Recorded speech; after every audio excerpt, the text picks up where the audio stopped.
سادہ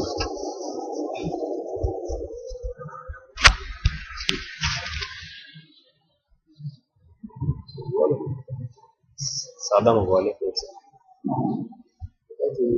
بس پھر رہنے ایسے ہی نماز کا.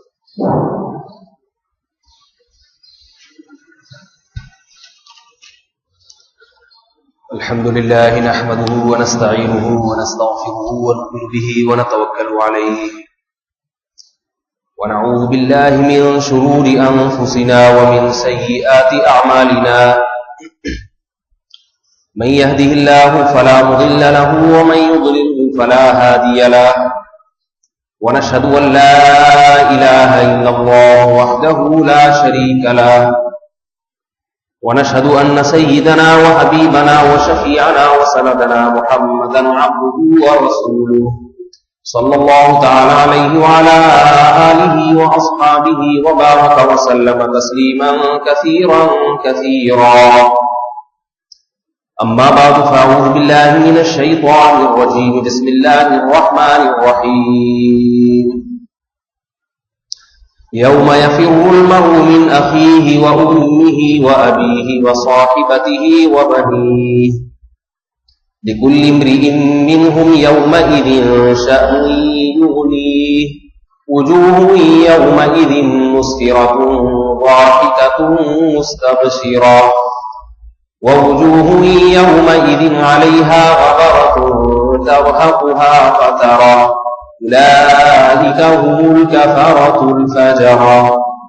وقال النبي صلى الله عليه وسلم الكيس من دان نفسه وعمل لما بعد الموت. قرآن مجید کی چند آیات تلاوت کی ہیں اور رسول اللہ صلی اللہ علیہ وسلم کی ایک حدیث. دعا ہے اللہ تعالیٰ صحیح طرح سے بات کہنے کی، سننے کی، سمجھنے کی اور عمل کی توفیق عطا فرمائے.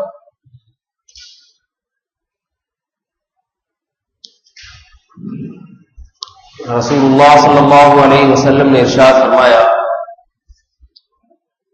من كانت الآخرة همه جعل الله غناه في قلبه وجمع له شمله وأتته الدنيا وهي راغمة. فرمایا جس نے آخرت کو اپنی زندگی کا مقصد بنا لیا،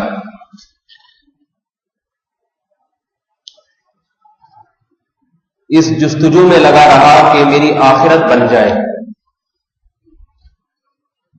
قیامت کی ہولناکیوں سے، سختیوں سے میری حفاظت ہو جائے، جنت کے باغات میں میرا داخلہ ہو جائے. دنیا گزرنے والی چیز ہے، کسی بھی طرح سے گزر جائے گی. آخرت بگڑنی نہیں چاہیے. تو اللہ کے نبی صلی اللہ علیہ وسلم نے ارشاد فرمایا اس شخص کو دنیا میں چند نعمتیں مل جاتی ہیں،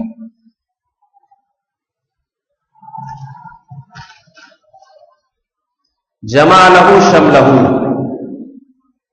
اللہ اس کی بہت ساری فکروں کو سمیٹ دیتے ہیں. آج بہت سے لوگ حواس باختہ نظر آتے ہیں، ان سے پوچھو کیا پریشانی ہے تو کہتے ہیں کوئی ایک پریشانی ہو تو بتائیں. کوئی ایک پریشانی نہیں ہے، پریشانیوں کے انبار ہیں، فکروں کے انبار ہیں. یہ بھی ضرورت ہے، یہ بھی ضرورت ہے، یہ بھی ضرورت ہے، یہ بھی حاجت، یہ بھی ضرورت. اتنے پریشان کہ اس پریشانی کو زندگی کا حصہ سمجھنا شروع کر دیتے ہیں. ایک آدمی اگر معذوروں کے ہسپتال میں کوئی بچہ پیدا ہوا ہو، معذوروں کے ہسپتال میں خود بھی معذور ہو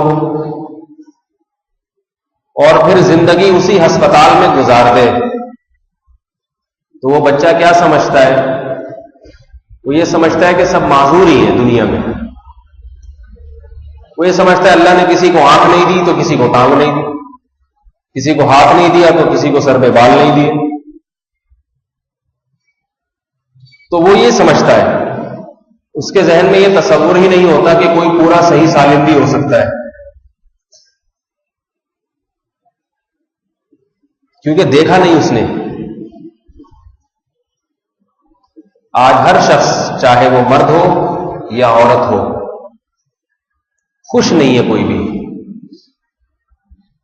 خوش نہیں. جو یہ کہتے ہیں نا کہ ہم بہت خوش ہیں، وہ بھی خوش نہیں ہیں. اوپر اوپر سے کہہ رہے ہوتے ہیں کہیں اور پریشان نہ ہو جائے، پریشانی کا اظہار کر کے. بلکہ یہ جو کہہ رہے ہوتے ہیں اللہ کا شکر ہے الحمدللہ بہت خوش ہیں، تو اس ڈر کی وجہ سے کہ کہیں اگر ناشکری کر دی تو اور پریشان نہ ہو جائے. ورنہ دل کی کیفیت یہ ہوتی ہے کہ اللہ نے تو مروا ہی دیا، لیکن مسلمان ہے ڈر لگ رہا ہوتا ہے کہ اللہ کے بارے میں ایسی باتیں میں خوش نہیں ہے.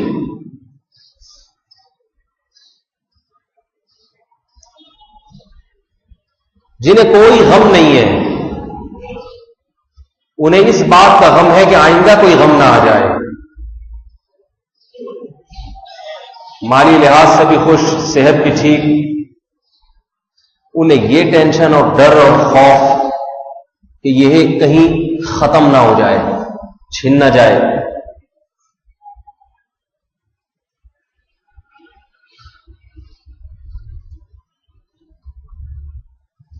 اللہ نے انسان کو ایسا ہی بنایا ہے.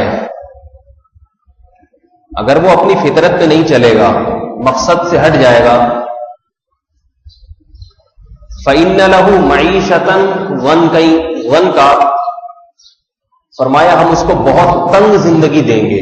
جو زندگی کے مقصد سے ہٹ جائے گا، مقصد حیات سے ہٹے گا، جو اللہ نے جس کام کے لیے بھیجا تھا دنیا میں، اس کام سے چاہے وہ مرد ہو چاہے وہ عورت ہو، جب وہ اس کام سے ہٹ جائے گا، اس لائن سے ہٹے گا، تو اللہ نے قرآن مجید میں ایک وعدہ کیا ہے.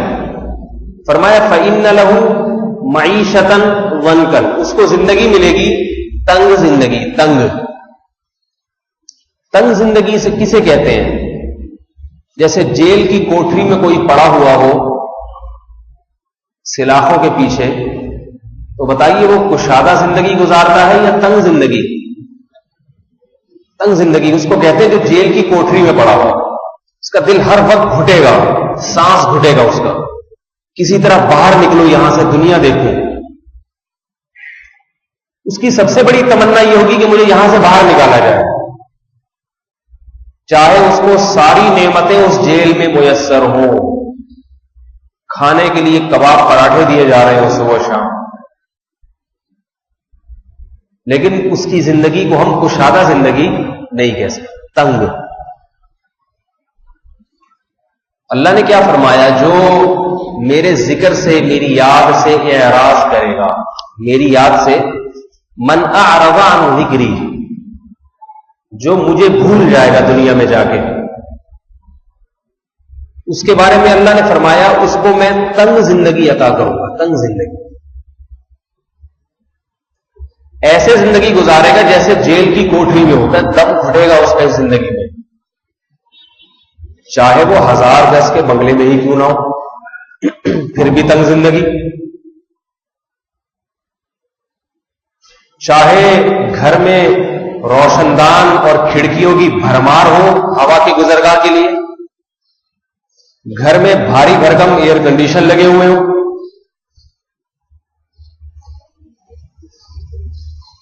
گھر سے آفس تک، آفس سے گھر تک بہترین گاڑی ہو، لیکن میرے بھائی اللہ نے کیا دعویٰ کیا ہے بتائیے؟ تنگ زندگی. کیا اللہ کا دعویٰ غلط ہو سکتا ہے؟ وَمَنْ أَصْدَقُ مِنَ اللَّهِ قِيلًا، اللہ سے سچی بات کس کی ہو سکتی ہے؟ اللہ سے زیادہ سچ کون بول سکتا ہے؟ جو بنانے والا ہے. الا یعلم من خلق، فرمائے جس نے بنایا کیا وہ نہیں جانتا؟ اس سے زیادہ کون جانتا ہے جس نے بنایا؟ کوئی سائنسدان کسی مشینری کو ایجاد کرتا ہے تو اس سے زیادہ اس مشینری کے پارٹس اور اس کی کارکردگی کو کون جانتا ہوگا؟ جب کوئی مشینری کسی میکینک سے ٹھیک نہیں ہو رہی ہوتی تو کہتے ہیں کمپنی کے پاس لے جاؤ.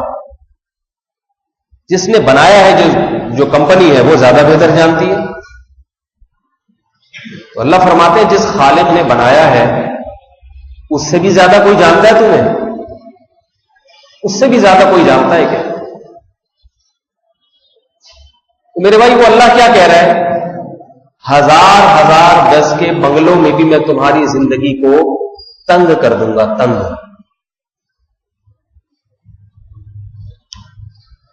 ممکن ہے کسی کو اشکال ہو کہ ہماری زندگی کو تو خوش ہے، تنگ زندگی نہیں ہے. ہم تو بڑی خوش و خرم زندگی گزار رہے ہیں. اس دعوے کے جھوٹے ہونے کے لیے اتنا کافی ہے. یہ جو کہتے ہیں نا کہ ہماری زندگی تنگ نہیں ہے، ہم تو خوش ہیں، اس دعوے کے جھوٹے ہونے کے لیے اتنی دلیل کافی ہے کہ آج انسان کو 24 گھنٹے گزارنے کے لیے بہت ساری تفریح کی چیزیں چاہیے. اس کے بغیر اس کا ٹائم پاس نہیں ہوتا. وہ تفریح کی چیزیں اگر اس کو نہ ملے، اس کا دل نہ بہلائے، یہ مر جائے، دن اور رات گزار نہیں سکتا. یہ پریشان ہونے کی علامت ہے. بچہ جب خوش ہوتا ہے، کچھ بھی نہ ہو اس کے ہاتھ میں، کوئی کھلونا بھی نہ ہو، کیسے ٹہکے مار رہا ہوتا ہے، ذرا سی بات پہ ہنس رہا ہوتا ہے، اس کا چہرہ کھلکھلا رہا ہوتا ہے. یہ اس کی علامت ہوتی ہے اس کی صحت ٹھیک ہے، خوش ہے. جب بچے کی نیند پوری نہ ہو، صحت خراب ہو، تو پھر اسے بہلانے کے لیے کھلونے بھی دیے جاتے ہیں، لوریاں بھی سنائی جاتی ہیں، اور عجیب عجیب شکلیں بنا کے اس کے سامنے کبھی زبان نکالی جائے گی، کبھی منہ کو گھمایا جائے گا، تاکہ اس کی توجہ بٹے، ورنہ یہ روئے گا بھی، چلائے گا بھی. ایک کھلونا کے بعد دوسرا پکڑایا جاتا ہے، کبھی جھنجھنا، کبھی یہ لے لو، کبھی وہ لے لو، کبھی ٹافی، کبھی بسکٹ. یہ جو مختلف چیزوں سے جو اس کا دل بہلایا جا رہا ہے، یہ اس کی علامت ہے کہ بچے کا دل اندر سے خوش نہیں. آج انسان کے لیے اپنے دل کو خوش کرنے کے لیے ٹی وی بھی چاہیے، فلمیں چاہیے، اداکاراؤں کے ناچ ڈانس، ننگے بدن چاہیے اس کو دیکھنے کے لیے. جب تک یہ لڑکیوں کے ننگے بدن نہیں دیکھ لیتا اس کو سکون نہیں ملتا. جب تک موبائل پہ لڑکیوں سے دوستیاں نہیں لگاتا، ہر دن اس کو نئی لذت چاہیے سکون کے لیے، نئی لذت. خدا کی قسم یہ بے سکونی کی اس سے بڑی کیا دلیل ہوگی؟ اس سے بڑی کیا دلیل ہوگی؟ انگریز اسے خوش رہنے کے لیے نائٹ کلب چاہیے. اسے اگر ہفتے میں 2 دن نائٹ کلب نہ ملے، شراب کباب ناچ گانے کی محفلیں نہ ملے، وہ ٹینشن سے مر جائے گا، پاگل ہو جائے گا.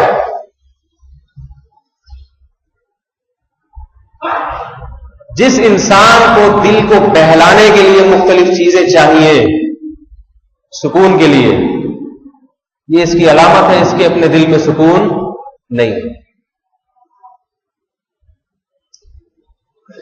اہل اللہ کے دلوں میں اللہ ایسا سکون عطا فرماتے ہیں کہ انہیں اپنے دل کو خوش رکھنے کے لیے ان مصنوعی چیزوں کی زیادہ ضرورت نہیں پڑتی. وہ ٹی وی کے بغیر بھی خوش رہتے ہیں. بیوی کے بغیر کوئی نہیں خوش رہتا، یہ بات یاد رکھیں. کہیں آپ اس میں بیوی کو بھی، ٹی وی کے ساتھ بیوی کو بھی شامل کر لیں، کیونکہ وہ انسان کی فطرت ہے. آدم علیہ السلام نہیں خوش رہ سکے تھے جنت میں.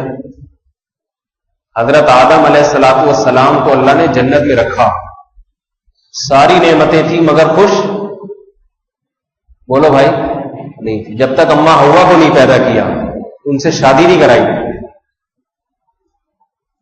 لیکن انسان کے بے سکون ہونے کی ایک بہت بڑی دلیل یہ بھی ہے آج کے انسان کی، کہ اسے بیوی سے سکون نہیں ملتا جو سکون اسے ٹی وی سے ملتا ہے. یہ خود احمق ہونے کی بہت بڑی دلیل. ٹی وی گھر سے نکال دو ٹینشن سے مر جائے گا، بیوی نکال دو تھوڑا سا اور خوشی سے موٹا ہو جائے گا. کیا خیال ہے؟ صحیح کہہ رہا ہوں بھائی؟ غلط تو نہیں کہہ رہا؟ میں نے ایسے گھر تو بہت دیکھے جو بیوی کے بغیر ہے، ٹی وی کے بغیر کوئی گھر نہیں نظر آتا. اس کا مطلب کیا ہے کہ لوگوں کی نظر میں ٹی وی کی اہمیت بیوی سے زیادہ. حالانکہ بیوی کو اللہ نے پیدا کیا انسان کے لیے سکون کے لیے. جعل لکم من انفسکم ازواجا لتسکنوا الیہا. آج میں تھوڑی آہستہ آواز سے بیان کروں گا، زیادہ جوش میں نہیں، کیونکہ میرا گلا بہت دنوں سے جو ہے نا وہ خراب چل رہا ہے. ایک بیان کرتا ہوں پھر 1.5 ہفتے کے لیے لیٹ جاتا ہوں. بالکل بیان کا ناغے کا پروگرام تھا، ارادہ یہ تھا کسی دوسرے مہمان کو بلایا جائے بیان کے لیے، پھر ہمت کر کے بیٹھ گئے ہیں. تو اب ذرا آہستہ آہستہ سے مقصد ویسے بھی کوئی پرجوش تقریریں سننا تو ہے نہیں، بات سمجھ میں آ جائے تو آہستہ سے سمجھ میں آ جائے تو وہ زیادہ اچھی ہوتی ہے. کیا خیال ہے بھائی؟ بات آہستہ سے سمجھ میں آ جائے نا تو وہ زیادہ اچھی ہے. اللہ تعالیٰ نے جو چیزیں انسان کے لیے پیدا کی ہیں، وَالَّذِي جَعَلَ لَكُم مِّنْ أَنفُسِكُمْ أَزْوَاجًا لِتَسْكُنُوا إِلَيْهَا. فرمایا وہ اللہ ہے جس نے تمہارے لیے تمہاری جنس کے جوڑے پیدا کیے تاکہ تمہیں ان سے سکون اور اطمینان ملے. اس کو سکون کس سے مل رہا ہے؟ ٹیلی ویژن کی فلموں سے، ڈراموں سے، موبائل سے. 1000 روپے کا ایزی لوڈ کروا کے اس کو جو روحانی سکون ملتا ہے وہ برگر اور نہاری کھا کے نہیں ملتا. اس میں یہ اس کی علامت ہے کہ دل خراب ہو چکا ہے. قرآن مجید میں اللہ نے نعمتیں بیان کی ہیں. انار کا ذکر کیا، انگور کا ذکر کیا اور کھجوروں کا ذکر کیا. بہت ساری لہلہاتی فصلوں کا، باغات کا.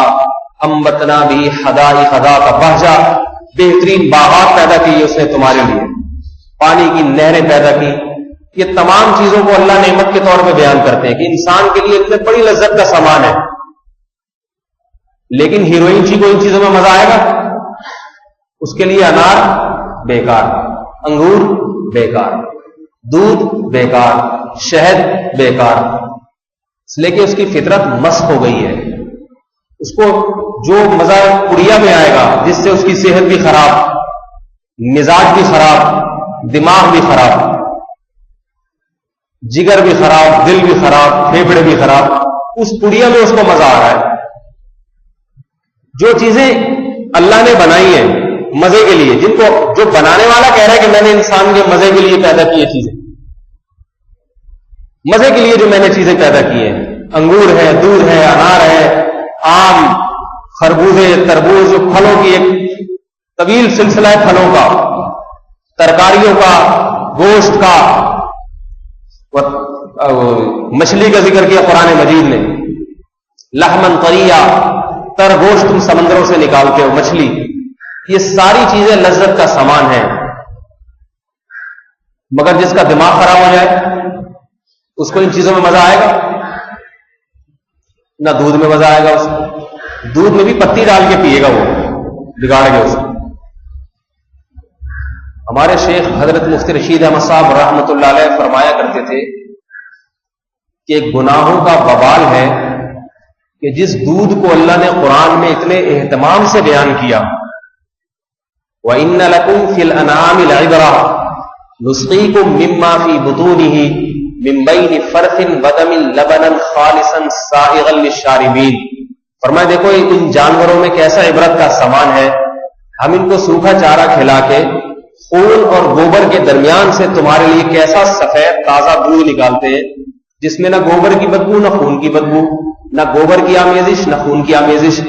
اس کے رنگ دیکھو اور مزہ کیسا، سائغا للشاربین، پینے والوں کے حلق میں پھسلتا چلا جاتا ہے. اتنا اللہ تعالیٰ دودھ کو پروٹوکول دے رہے قرآن مجید میں کہ تمہارے لیے بنایا. اس سے ہڈیاں مضبوط، صحت بہترین ہو جاتی ہے، چہرے پہ سرخی آ جاتی ہے دودھ پینے سے. ہمارے حضرت مفتی رشید احمد صاحب رحمہ اللہ تعالیٰ فرمایا کرتے تھے کہ انسان کی عقل دیکھو، اللہ کی نافرمانی کرتے کرتے فطرت سے ایسا ہٹا ہے، فطرت سے ہٹ گیا کہ اس دودھ میں پتی ڈال کے اس کا بیڑا غرق کر دیا، اب وہ بھر بھر کے پی رہا ہے صبح و شام، رنگ بھی کالا، ہڈیاں بھی بوسیدہ۔ دودھ پتی میں کسی سے لیبارٹری ٹیسٹ کروائیں، دودھ پتی جو ہم پیتے ہیں لیبارٹری ٹیسٹ کروائیں، اس میں کچھ بھی نہیں، بلکہ اور ہڈیوں کو چوس کے ختم کر دیتی ہے۔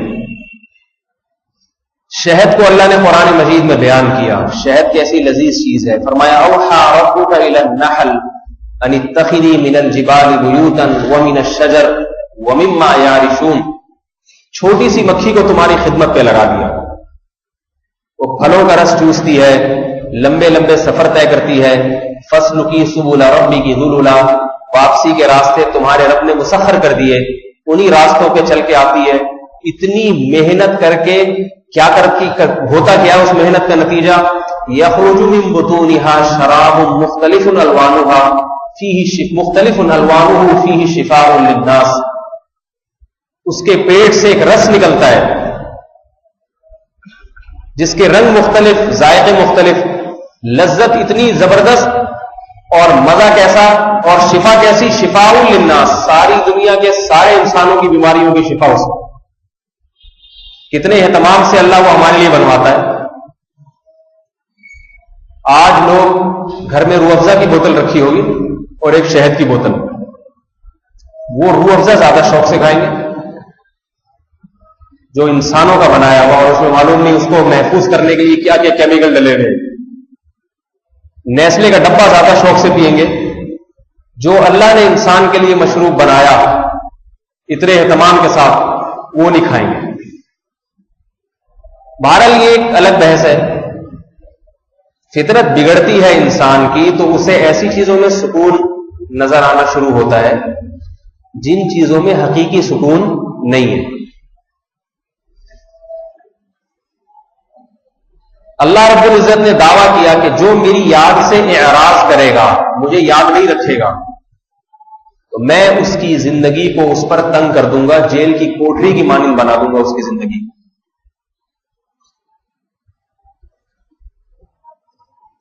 ہمارے پاس صبح و شام لوگوں کے فون آتے ہیں، ہمارے پاس کیا ہر مولوی صاحب کے پاس آتے ہیں، یہ پریشانی ہے، یہ پریشانی ہے، یہ پریشانی، کچھ پڑھنے کو بتائیں۔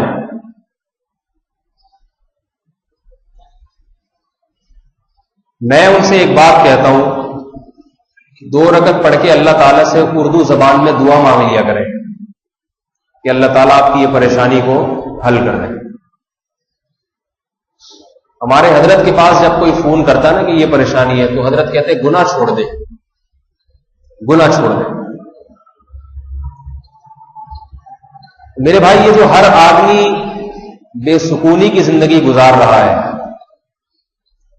اور جو اپنے آپ کو سمجھ رہا ہے کہ میں خوش ہوں، بے سکون نہیں ہوں، وہ اس لیے سمجھ رہا ہے کہ اس معذور بچے کی طرح جو معذوروں کے اسپتال میں پیدا ہوا، اس کو پتہ ہی نہیں کہ صحت کسے کہتے ہیں، اسے معلوم نہیں کہ دل کی خوشی کسے کہتے ہیں۔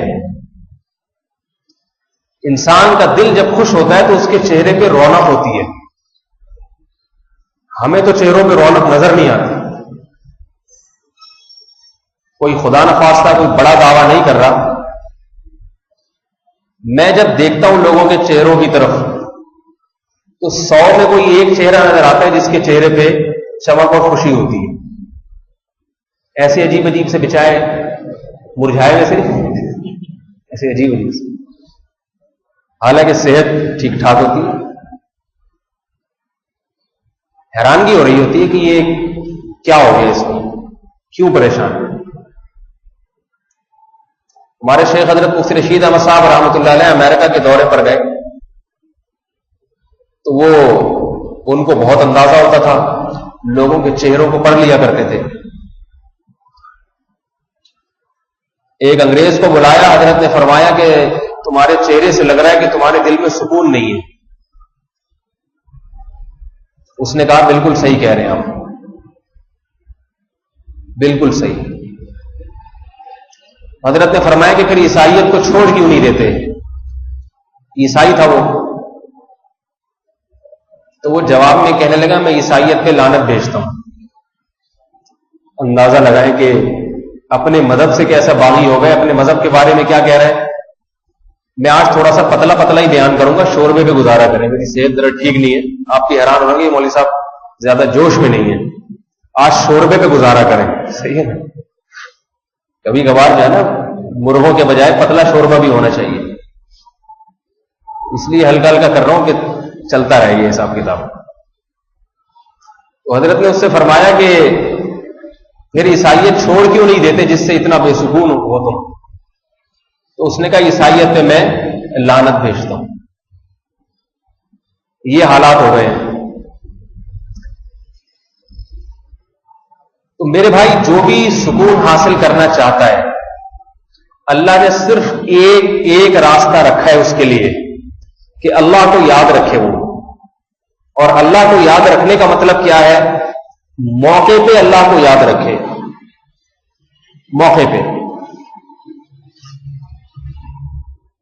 آپ جب کسی دوست کو رخصت کرتے ہیں نا, کہتے ہیں بھائی مجھے یاد رکھنا.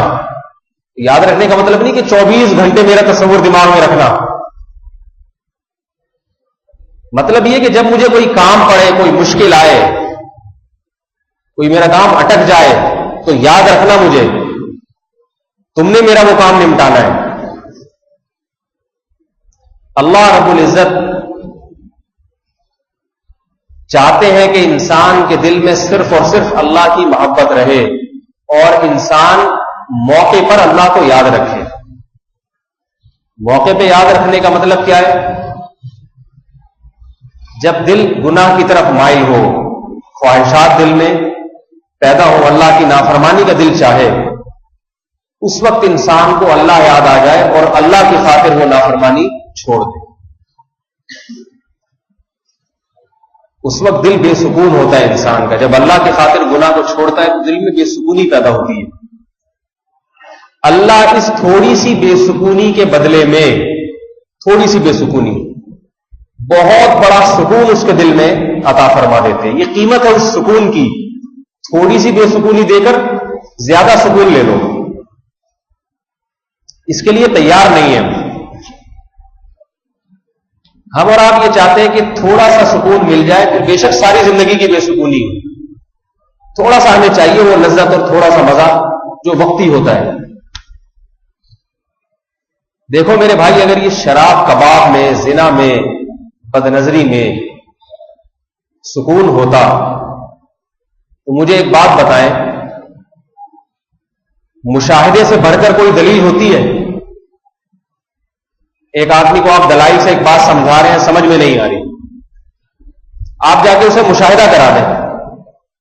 کسی نے آ کے آپ کو خبر دی کہ فلاں جگہ ایکسیڈنٹ ہو گیا ہے اور 20-25 آدمی بس میں ایک وقت میں ہلاک ہو گئے ہیں, آپ یقین نہیں کریں گے. وہ دلائل لے گا, مختلف طریقوں سے سمجھائے گا. جب آپ کو یقین نہیں آیا تو وہ کیا کرے گا, آپ کو وہ جگہ لے جا کے دکھا دے گا جہاں 20 لاشیں پڑی ہوئی ہیں. تو بتاؤ اس سے بڑی کوئی دلیل ہو سکے گی؟ میرا خیال ہے آپ لوگ بھی کچھ ORS کی ضرورت ہے سب حضرات. میری تو طبیعت سیٹ نہیں, آپ لوگوں کی بھی کچھ خراب لگ رہی ہے طبیعت. تو بتائیں اس سے بڑی کوئی دلیل ہو سکتی ہے مشاہدے سے بڑھ کر؟ اگر اللہ تعالیٰ نے گناہوں میں سکون رکھا ہوتا, اپنی منمانی زندگی گزارنے میں سکون رکھا ہوتا, جیسے ہر آدمی آج چاہتا ہے کہ میں جیسے چاہوں گا زندگی گزاروں گا, میڈیا پہ بھی یہ آوازیں, اپنی من پسند زندگی گزارو, کوئی ٹانگ نہ اڑائے تمہاری زندگی میں. اولاد آزاد ہے, والدین اس کی زندگی میں ٹانگ نہیں اڑا سکتے. بیٹیاں آزاد ہیں, جہاں چاہے شادی کریں, جس کو چاہے اپنا جیون ساتھی منتخب کریں, جو کچھ چاہے کریں, جہاں چاہے جاب کریں. گھر سے نکلتے ہوئے ابا کو بتانے کی ضرورت نہیں, واپسی پہ ابا کو یہ پوچھنے کی اجازت نہیں ہے کہ کہاں سے آ رہی ہے. یورپ میں یہ ماحول ہے تو آہستہ آہستہ یہ یہاں بھی پیدا ہو رہا ہے. اتنی آزادی تو نہیں ہے, بہت زیادہ ہو چکی ہے. اتنی پابندی بھی نہیں ہے جتنی پہلے ہوا کرتی تھی. میرا چہرہ ہے, میں داڑھی رکھوں یا نہ رکھوں, آزاد. آپ کسی کو کہہ نہیں سکتے کہ بھائی میرا چہرہ ہے, میری مرضی. تو ہر آدمی اپنی منمانی زندگی گزارنا چاہتا ہے. میں جیسے چاہوں کماؤں، کوئی اس میں ٹانگ نہیں اڑائے، کسی کو دخل اندازی کی اجازت نہیں ہے. تو میرے بھائی یہ کام ہم کیوں کرتے ہیں؟ اس لیے کہ سکون حاصل ہو نا. کیا خیال ہے؟ میرے خیال ہے میں ٹی وی میں آ رہا ہوں شاید. یہ کام ہم کیوں کرتے ہیں؟ تاکہ سکون. جب کوئی ٹانگ اڑانے والا ہوگا، بات بات پہ یہ حلال ہے، یہ حرام ہے، یہ کرو، یہ نہ کرو، تو زندگی کا مزہ کرکرا ہو جاتا ہے، مزہ نہیں آتا پھر زندگی میں. جیسے ایک مریض ہے، اس کو 10 چیزوں کا پرہیز ہو، 4 چیزوں کی اجازت ہو، اس کو کھانے پینے کا مزہ آئے گا؟ ڈاکٹر کا یہ کھا سکتا ہے، یہ نہیں کھا سکتا، وہ کیا کہے گا؟ یار مزہ ہی کرکرا ہو گیا سارا. 10 چیزوں میں سے یہ کھا سکتا ہوں، وہ نہیں کھا سکتا. دل وہ کھانے کا چاہ رہا ہے اور یہ خربوزے کھلا رہا ہے ڈاکٹر مجھے. دل چاہ رہا ہے مجھے میں برگر کھاؤں اور کباب کھاؤں اور پراٹھے کھاؤں، اور مجھے کھیرے اور ککڑیاں کھلائی جا رہی ہیں. تو یہ صرف کھانے پینے میں نہیں، ہر چیز میں خیال آتا ہے انسان، ہر چیز میں. اللہ نے جگہ جگہ پابندیاں لگائی ہوئی ہیں، جگہ جگہ، آزاد نہیں چھوڑ دیا. جیسے ہی انسان بالغ ہوتا ہے، بلوغت کی دہلیز پہ قدم، جب تک بچہ ہے آزاد ہے. ہر بچہ غیر مقلد ہوتا ہے. غیر مقلد سمجھتے ہیں آپ کو؟ کسی کی تقلید نہیں کرتا وہ، نہ امام ابو حنیفہ، نہ امام شافعی، نہ امام مالک، نہ امام احمد بن حنبل. کہتا بس میں جو میری سمجھ میں آئے گا میں وہ کروں گا. جب تھوڑا سا بالغ ہو جاتا ہے نا، بالغ، تو شریعت کے احکامات اس کی طرف متوجہ ہوتے ہیں. پھر شریعت پابندیاں لگاتی ہے، یہ کر سکتے ہو، یہ نہیں کر سکتے، کیونکہ اس میں عقل بالغ ہو گئی ہے. جب تک بچہ تھا تو شریعت نے بھی آزاد چھوڑا ہوا. بس ماں باپ کو کہاوت ہے تم ہی 2-4 چماٹ لگا دیا کرو، کوئی الٹی سیدھی حرکت کرتے ہوئے دیکھو، قیامت کے دن عذاب نہیں ہوگا. یہ بچہ واجب الچماٹ تو ہے، صحیح ہے نا، واجب الجہنم نہیں ہے. کوئی الٹی سیدھی حرکت کرے تو ماں باپ کو حکم ہے، والدین کو حکم ہے کہ تم ہی اس کی اصلاح کر دیا کرو. اللہ کی طرف سے بچوں پر کوئی عذاب نہیں آتا، نہ دنیا میں نہ آخرت میں. بالغ ہو گئے، بلوغت کی دہلیز پہ قدم رکھ لیا، بچے سے آدمی بن گئے، جو عام طور پہ 14 سے 15 سال کی عمر ہے. اس میں شریعت کے احکامات سارے کے سارے متوجہ ہو جاتے ہیں. اب اپنی منمانی زندگی کی اجازت نہیں رہتی. سب سے زیادہ جس بات کے آزمائش سے گزرنا پڑتا ہے، بلوغت کی دہلیز پہ قدم رکھتے ہی سب سے زیادہ انسان کی طبیعت عورت کی طرف مائل ہونا شروع ہو جاتی ہے، اور سب سے زیادہ پابندیاں بھی شریعت کی وہی لگنا شروع ہو جاتی ہیں. دل چاہتا ہے زنا کرنے کو، اور قرآن پابندی لگا دیتا ہے دیکھنے پر بھی. زنا تو دور کی بات. قل للمؤمنین یغضوا من ابصارہم، مومنین سے کہہ دیجئے اپنی نگاہوں کو جھکائیں. دل چاہتا ہے زنا کی طرف، اور قرآن زنا کے جتنے اسباب ہیں، ولا تقربوا الزنا، زنا کے قریب مت پھٹکو، ان تمام اسباب پہ پابندی لگا دیتا ہے. جوانی کی ابتدا ہوتی ہے انسان کی، نیند بھرپور آتی ہے، اس وقت سوتا ہے تو اٹھتا نہیں ہے، پولیس لانی پڑتی ہے اٹھانے کے لیے. دیکھو یہ جوان لوگ جب سوتے ہیں تو کیسے اٹھ جاتے ہیں آرام سے، پولیس کو فون کرنا پڑتا ہے، اور اٹھتے ہیں تو پھر سوتے نہیں ہیں. صحت اتنی اچھی ہوتی ہے کہ نیند کے بغیر کئی گھنٹوں اٹھتے ہیں تو سو نہیں رہے، سو رہے ہیں تو اٹھ نہیں رہے. یہاں بھی شریعت کی طرف سے پابندیاں لگتی ہیں. صبح تک سوتے رہنے کی اجازت نہیں ہے شریعت میں، اس کو حکم ہے کہ اٹھو نماز کے لیے. اور بڑے بڑے کارنامے کرنے کا دل چاہتا ہے انسان کا، دولت کمانے کا دل چاہتا ہے کہ محلے کا سب سے بڑا دادا میں بنوں. حالانکہ پرانے داداؤں کا حشر دیکھ چکا ہوتا ہے، اتنے پرانے دادا ہیں دیکھ چکا ہوتا ہے، یا کہ بعد دیگر اخبار میں آ رہے ہیں، لیکن دل اس کا بھی چاہتا ہے کہ میں بھی محلے کا دادا بنوں. ہر ایک سے لڑے گا، جھگڑے گا، پھڈا کرے گا، فخر کرے گا اس پہ. دولت کمانے کا شوق، حلال و حرام کی پرواہ کیے بغیر. شریعت کی طرف سے یہاں پابندیاں لگتی ہیں اس کے اوپر. حلال کماؤ، حرام کی طرف نہ جاؤ. ایک بہت بڑی آزمائش جس سے جوان آدمی کو گزرنا پڑتا ہے وہ والدین کا احترام، ان کے سامنے ذلت سے اپنے بازوؤں کو جھکانا، ان کی کڑوی کسیلی بات کو برداشت کرنا، ان کے سامنے اف تک نہ کرنا. جب تک بچہ ہوتا ہے تو والدین کا محتاج ہے، ناراض بھی ہوں گے تو منائے گا، ان کو پتہ ہے میری ضرورت ہے. یہ جوان ہو گیا تو والدین اس کے محتاج ہو گئے، لہذا اکڑنا شروع کر دیتا ہے ان کے سامنے، سینہ چوڑا کرنا شروع کر دیتا ہے. وہ اگر اس سے سوالات پوچھے کدھر گیا ہے، کہاں سے آ رہا ہے، تو اس کو غصہ آنے لگتا ہے. اور غصے میں برداشت نہیں ہے، طاقت بہت ہے. برداشت تو وہ کرے جو کمزور ہو، طاقتور کیوں برداشت کرے بھائی؟ دفتروں میں جو ملازم ہوتے ہیں وہ اپنے باس کی برداشت کرتے ہیں، باس تھوڑی کسی کی برداشت کرے گا. تو یہ اپنے گھر کا اپنے آپ کو باس سمجھتا ہے، سیٹ سمجھتا ہے اپنے آپ کو کمپنی کا. اللہ نے اس کو حکم دیا حتی اذا بلغ شدہ، جب بھرپور جوانی کو پہنچو، اوزعنی ان اشکر نعمتک التی انعمت علی وعلی والدتی. دیکھو اللہ نے عجیب والدین کے حقوق کو عجیب عنوان سے بیان کیا ہے. حضرت یحییٰ علیہ الصلاۃ والسلام اللہ کے بڑے جلیل القدر پیغمبر تھے.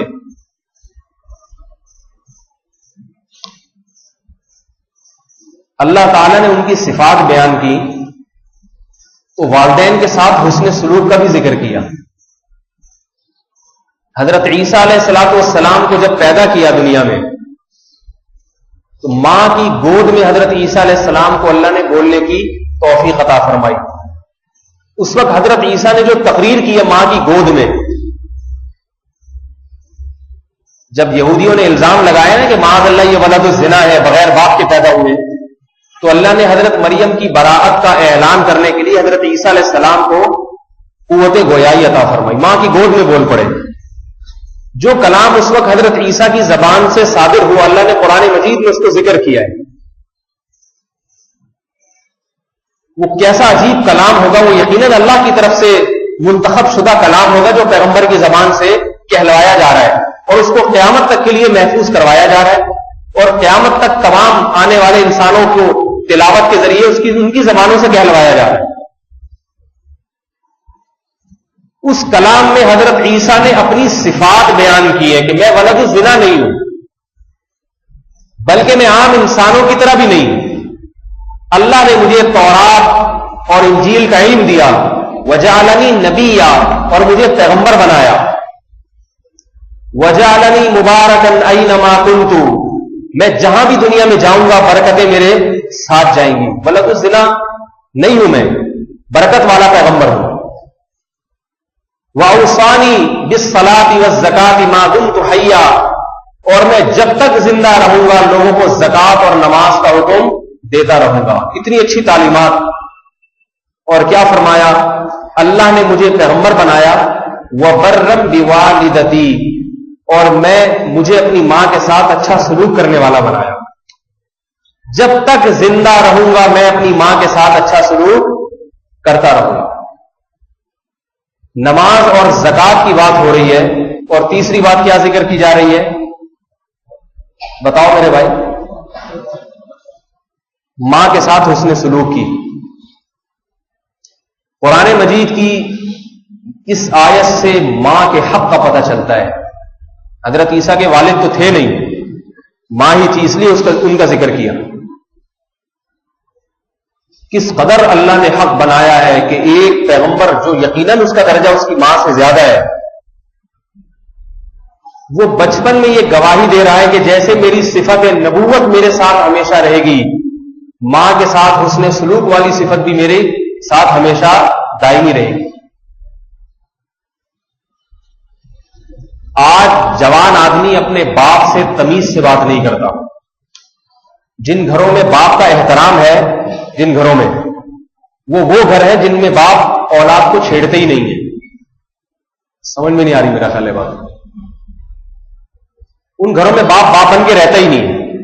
وہ باپ بن کے رہے تو پھر پتہ چلے اسے کرفیو لگ جائے گا گھر میں, فوج بلوانی پڑے گی باقاعدہ, کیونکہ جوان اولاد آج باپ کو باپ ماننے کے لیے تیار نہیں ہے. یہ موضوع تھوڑا سا ایسا ہے کہ اس پہ تھوڑا سا میٹر شارٹ ہونے لگتا ہے. دیکھ رہے ہیں نا گھروں میں حالات کیا ہیں, دینداروں کے گھروں میں حالات ہیں, نمازیوں کے گھروں میں باپ وہی گھر میں اچھا سمجھا جا رہا ہے جو کچھ نہ بولے, اور باپ اپنی عزت کروانے کے لیے جوان اولاد کو چھیڑتے بھی نہیں ہے, چپ بیٹھا رہتا ہے بیچارہ. اس کو پتا ہے چھیڑ دیا تو یہ بھیڑ جائے گا.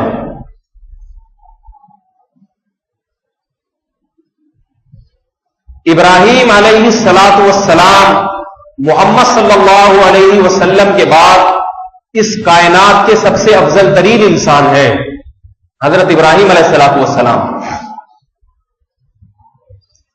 تمام پیغمبروں میں محمد صلی اللہ علیہ وسلم کے بعد سب سے بڑا درجہ کس کا ہے؟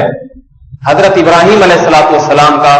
اہل سنت والجماعت کا اس پر اتفاق ہے. یاد رکھیں, ایک ہوتا ہے اہل سنت والجماعت اور ایک ہوتا ہے اہل ستن والجنابت, دونوں میں تھوڑا فرق ہے, صحیح ہے نا؟ تو یہ فرق ذرا ملحوظ رکھیے. ستن پنجابی میں شاید شلوار کو کہتے ہیں. باریک بات ہے, کسی اور وقت اس متن کی تشریح کریں گے. اہل سنت والجماعت کا اتفاق ہے کہ محمد صلی اللہ علیہ وسلم کے بعد سب سے بڑا مقام کس کا ہے؟ حضرت ابراہیم خلیل اللہ کا. حضرت ابراہیم علیہ الصلوۃ والسلام کے والد بت فروش تھے. صرف بت 3 جرائم. ایک جرم بتوں کی عبادت کرنا, کتنا بڑا جرم, پتھروں کے بتوں کی عبادت. دوسرا جرم پتھر کے بت بنانا, اور تیسرا جرم فروخت کرنا, تجارت کرنا اس کی. اس سے بڑا جرم اس کائنات میں کوئی نہیں ہو سکتا. یہ میں اس لیے بتا رہا ہوں کہ ایک آدمی اپنے باپ سے تمیز سے بات نہیں کرتا تھا. ایک نوجوان, یہی نمازی تھا, کہتا میرے باپ میرے والد نماز نہیں پڑھتے اور یہ کرتے ہیں اور یوں کرتے ہیں, وہ برائیاں کرتا تھا میرے سامنے.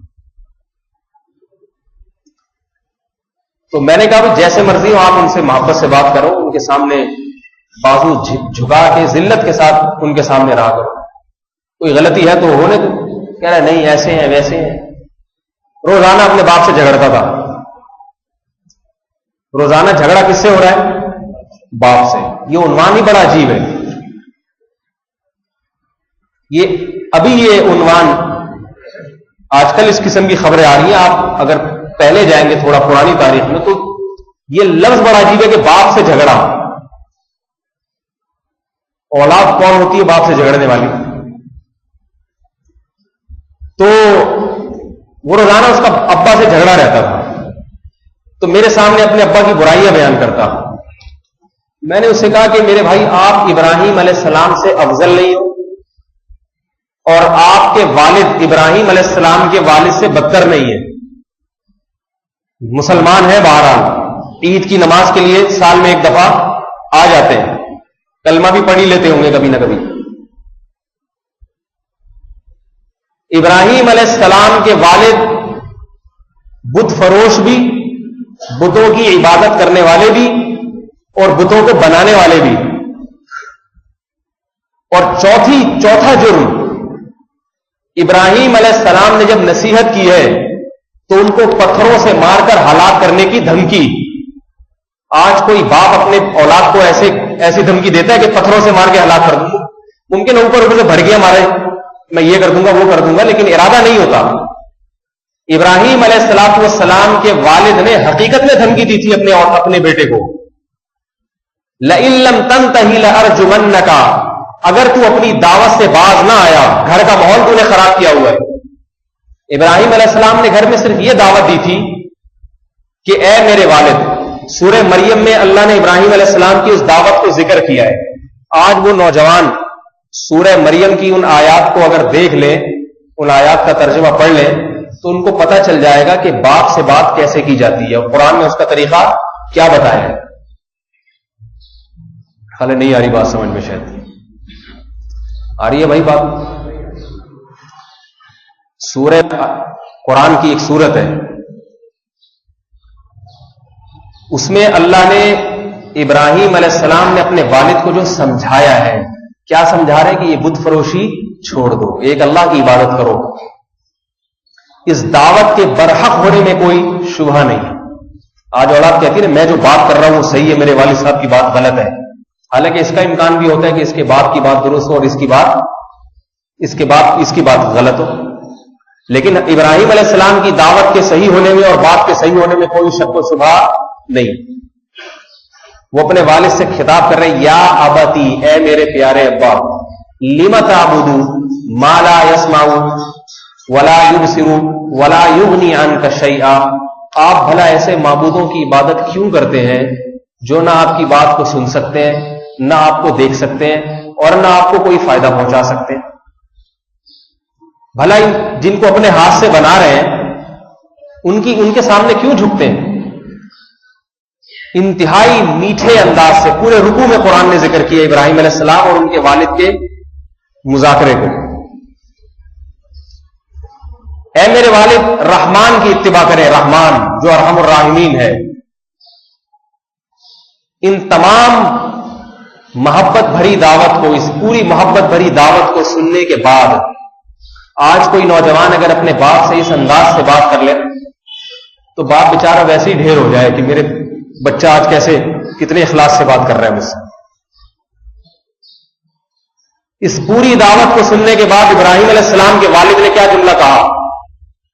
لئن لم تنتہی، خاموش ہو جا، اگر تو باز نہ آیا مجھے سمجھانے سے. بار بار ہر روز نئے طریقے سے سمجھاتا رہتا بیٹھ کے.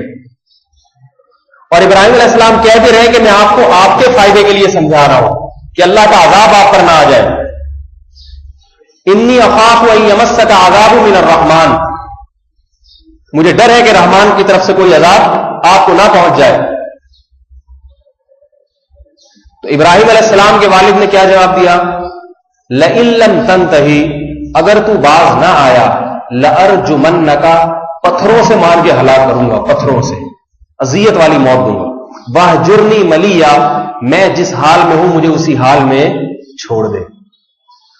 مجھے بتاؤ، اگر کوئی بیٹا اپنے باپ سے بازو جھکا کے اتنی محبت سے بات کر رہا ہو اور آگے سے یہ جواب ملے اس کو، تو آج نوجوان غصے سے پاگل ہوگا نہیں ہوگا؟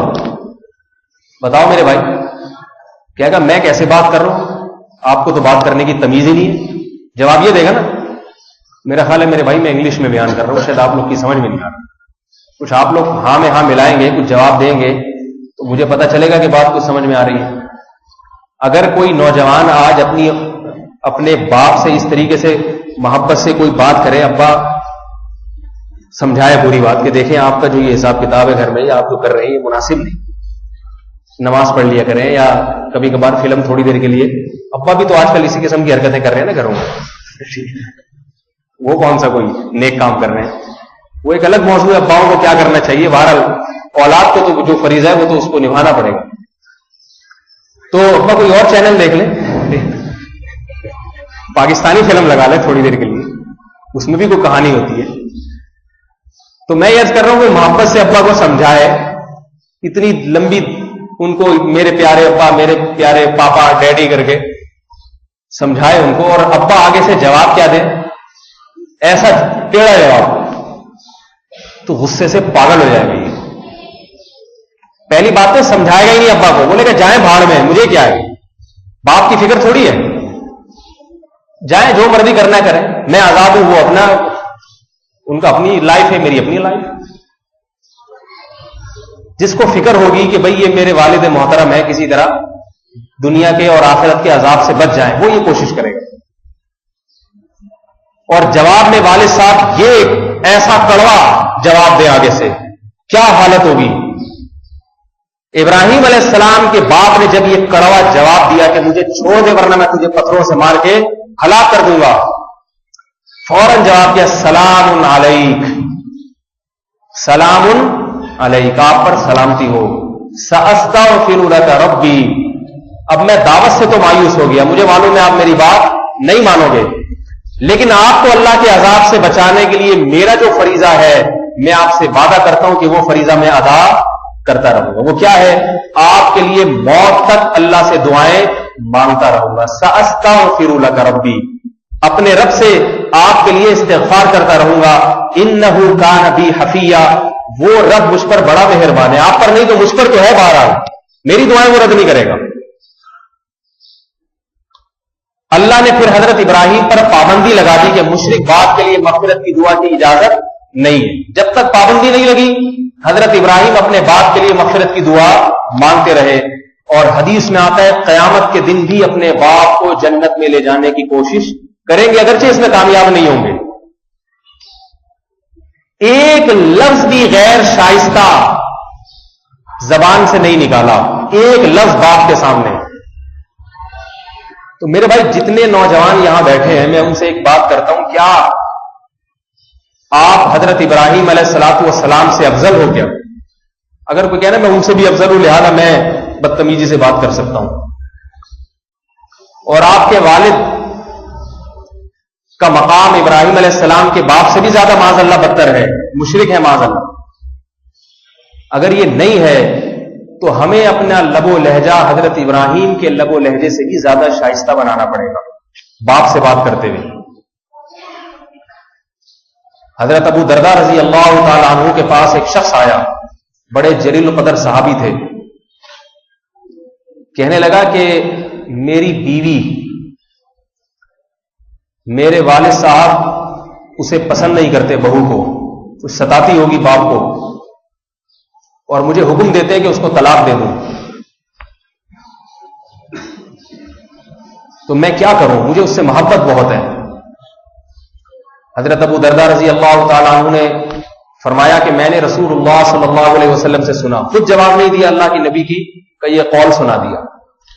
فرمایا میں نے نبی علیہ الصلوۃ والسلام سے سنا، رضا الرب فی رضا الوالد وسخط الرب فی سخط الوالد، جس نے خدا کو راضی کرنا ہے، رب کو راضی کرنا ہے، وہ باپ کو خوش کر لے، اور جس نے خدا کو ناراض کرنا ہے وہ باپ کو ناراض کر لے. اشارہ دے دیا کہ اگر اللہ کو راضی کرنا ہے تو بیوی کو طلاق دے دو. علماء نے لکھا ہے کہ اگر والدین، اور حدیث میں اور بھی دوسری حدیث سے بھی یہ مضمون ہے کہ اگر والدین بیوی کو طلاق دینے کا حکم دیں تو پھر بیوی کو طلاق دینا واجب ہے ماں باپ کے کہنے پر. لیکن یہاں ایک تفصیل ہے کہ یہ اس زمانے کی بات ہے جب والدین کسی وجہ سے بہو کو طلاق دینے کا حکم دیتے تھے. آج کل علماء کہتے ہیں اس میں تفصیل ہے، کیونکہ آج کل والدین بھی کچھ وہ صحابہ کرام والے دور کے تو ہے نہیں، ان کو بلا وجہ بھی بہو سے بعض دفعہ خامخواہ کی بھی وہ ہوتی ہے، ویسے ہی اچھی نہیں لگ رہی ہوتی ان کو. سمجھ رہے ہیں نا بات؟ سمجھ ہی رہے ہوں گے، سب ماشاءاللہ سمجھدار ہیں، تجربے کار بھی ہوں گے. تو آج کل والدین کو بہویں ویسے ہی پسند، پہلے 8-8 10-10 مہینے استخارہ کرتے ہیں بہو کے لانے کے لیے. یہ استخارے جو آج کل ہو رہے ہیں فضول قسم کی حرکتیں، یہ بات یاد رکھیں. یہ استخارے جو آج کل ہو رہے ہیں اس کا شریعت میں کوئی اس کا شریعت سے تعلق نہیں ہے. جو استخارہ شریعت میں ہے وہ میں کئی دفعہ بتا چکا ہوں، وہ فون کر کے کسی سے نکلوایا جا ہی نہیں سکتا. استخارہ خود نہیں نکالا جا سکتا، کوئی دوسرا کیا نکالے گا؟ نکالی تو کوئی چیز جاتی ہے. استخارہ دعا ہے، دعا کا مطلب ہے اللہ یہ کام بہتر ہے تو مقدر کر دے، بہتر نہیں ہے تو ہٹا دے. اس میں کچھ نکلا؟ بولو بھائی. یہ بات میں کہہ کے تھک گیا ہوں، لیکن پھر دیکھنا 1 گھنٹے بعد فون آ جائے گا، حضرت کوئی رشتہ ہے اس میں کروں نہیں کروں، استخارہ نکال کے دکھا دو. استخارہ نکلنے والی چیز ہی نہیں ہے بھائی. استخارہ دعا ہے. دعا سمجھتے ہیں نا؟ اس کے الفاظ کے اللہم ان کنت تعلم ان ھذا الامر خیر لی، اے اللہ اگر یہ کام تیرے لیے تیرے علم میں میرے لیے بہتر ہے تو مقدر کر دے. کیا مطلب میں چاہوں نہ چاہوں ہو جائے، اور اگر تیرے علم میں بہتر نہیں ہے تو میں چاہوں یا نہ چاہوں نہ ہو. میں کہتا ہوں اگر استخارہ کر لو نا، جیسے کہیں شادی کرنی ہے، استخارہ کر لیا اللہ اگر یہ لڑکی بہتر ہے تیرے علم میں میرے لیے تو مقدر کرا دے. تو اگر مقدر ہوا یعنی بہتر ہوئی تو مقدر ہوگی، اور نہیں ہوئی تو عین شادی والے دن نقشے میں بیٹھ کے بھاگ جائے گی. ایسا ہوا ہے؟ کوشش کر لو کہ نہیں آئے گی ہاتھ میں، نکلے گا کچھ بھی نہیں. استخارے میں یاد رکھو، نہ لینا نکلے گا نہ، اور نکل رہا ہے تو جھوٹ پلود ہے، اس کی کوئی حقیقت نہیں. استخارے کا سونے سے کوئی تعلق، لوگ کہتے ہیں رات کو جائے نماز پہ استخارہ کر کے سو جاؤ، یہ بدعت ہے، اس کا کوئی اس سے سونے سے تعلق نہیں. تو سمجھ میں آ رہی ہے بات؟ آئندہ کوئی فون نہ کرے کہ استخارہ نکال کے دکھا دیں. اور استخارہ ان معاملات میں کیا جاتا ہے جہاں تردد ہو. جہاں تردد نہیں ہے تو وہاں استخارہ کرنا صحیح نہیں ہے، اس لیے کہ وہاں تو شریعت ترغیب دے رہی ہے کہ کرو یہ کام. مثال کے طور پر کہیں رشتے کا پیغام آیا لڑکیاں والی یا لڑکے والوں کی طرف سے، آپ کو مناسب لگ رہا ہے، تو اللہ کے نبی نے فرمایا جب تمہاری طرف کوئی نکاح کا پیغام بھیجے جس کے دین اور اخلاق سے تم خوش ہو تو اس نکاح کو رد نہ کرو. شریعت تو کہہ رہی ہے، اللہ کے نبی کہہ رہے ہیں رد نہ کرو اس کو، اور آپ استخارے میں ٹرکا رہے ہیں اس کو. 6 مہینے تک نکالا نہیں نکلا، یہ والا نہیں ہے.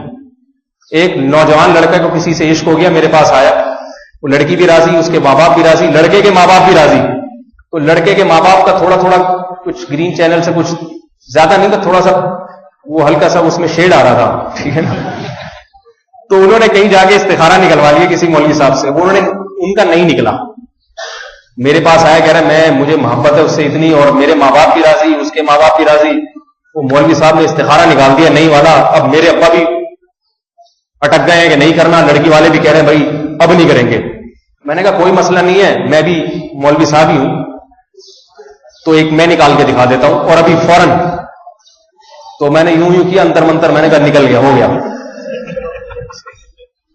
میں نے کہا ان سے جا کے بولو یہ ہمارے مولوی زیادہ تگڑا مولوی ہے، اس نے بولا یہ اس سے بہتر، ان کا جو نکلا ہے وہ یہ کہ اس سے بہتر رشتہ ہو نہیں سکتا. تو نکل گیا جا کے، وہ اللہ سے شادی ہو گئی، فٹ فاٹ خوشی زندگی گزار. تو اللہ کے نبی نے فرمایا جب کوئی مناسب رشتہ ہو تو انکار نہ کرو، اس سے فتنہ اور فساد ہوگا. میں یہ بات جلدی سے سمیٹ دیتا ہوں میرے بھائی. جو اصل بات کر رہا تھا کہ جیسے انسان بالغ ہوتا ہے شریعت کی طرف سے پابندیاں لگتی ہیں، ان میں بد نظری کی پابندی ہے، نظر کی حفاظت کرو، حلال کماؤ، ماں باپ کی اطاعت فرما برداری، اپنے جذبات کو باپ کے سامنے کنٹرول کرو، ماں کے سامنے کنٹرول کرو، غصے کا اظہار کرو. تو ان پابندیوں کو اللہ کی خاطر اگر برداشت کرے گا تھوڑی بے سکونی ہوگی، لیکن اس کے عوض میں، اس کے بدلے میں اللہ تعالیٰ بہت زیادہ اطمینان اور سکون عطا فرمائے گا. ایسا سکون عطا فرمائیں گے کہ وہ چہرے سے جھلکے گا، چہرے سے نظر آئے گا کہ یہ سکون ہے، بتانا نہیں پڑے گا کہ ہاں میں پرسکون. چہرہ اللہ تعالیٰ جو ہے نا اس سے جھلکے گا وہ سکون. دل میں سکون کی نہریں جاری کر دیں گے اللہ تعالیٰ، اطمینان اور خوشی عطا فرمائیں گے. اس لیے کہ یہ اللہ کا اعلان ہے کہ جو مجھے یاد رکھتا ہے، یعنی میرے احکامات کو پورا کرتا ہے، میں اس کو دنیا اور آخرت میں سکون اور اطمینان عطا فرماؤں. اللہ ہم سب کو یہ زندگی اختیار کرنے کی توفیق عطا فرمائے. وما علینا الا البلاغ.